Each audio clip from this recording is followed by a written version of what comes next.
Hi friends, welcome to Vishali's little world.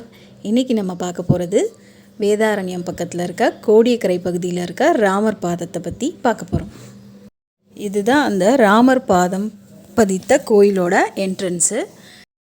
இது இந்திய தொல்பொருள் ஆய்வுத்துறை மூலமாக பாதுகாக்கப்பட்ட பகுதியாக அறிவிச்சிருக்காங்க. இந்த கோயிலுக்கு படி வழியாக தான் நம்ம போகணும். நிறைய படி இருக்குது. இதில் அப்படியே ஏறி போனால் ராமர் பாதம் தான் இருக்கும் இந்த கோயிலில். இந்த கோயிலை சுற்றி ஃபுல்லாகவே ஃபாரஸ்ட்டு தான். ராவணன் சீதையை தூக்கிட்டு போனப்போ ராமர் இந்த இடத்துல நின்று தான் இலங்கையை பார்த்ததாக சொல்லப்படுது. இந்த இடத்துக்கு நீங்களும் வரணும்னு பிரியப்பட்டீங்கன்னா தஞ்சாவூர்லேருந்து வரலாம். தஞ்சாவூர்லேருந்து இந்த பகுதிக்கு நம்ம வரத்துக்கு 102 கிலோமீட்டர் ஆகும்.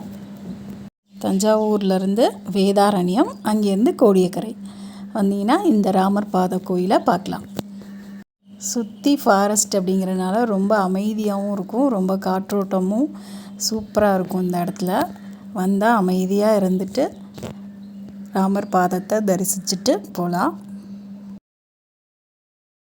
இந்த படி வழியாக ஏறி வந்ததுக்கப்புறமா இங்கே இருக்குது பாருங்கள், இதுதான் ராமர் பாதம். இது மட்டும்தான் இருக்கும் இந்த மேல் பகுதியில்.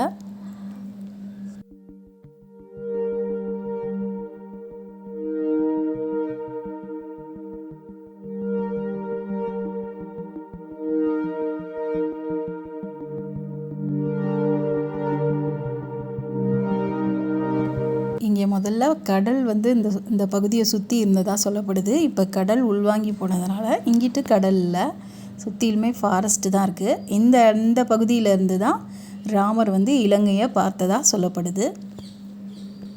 என்ன ஃப்ரெண்ட்ஸ், ராமர் பாதத்தை பார்த்தீங்களா? இந்த வீடியோ பிடிச்சிருந்துச்சின்னா லைக் பண்ணிவிடுங்க.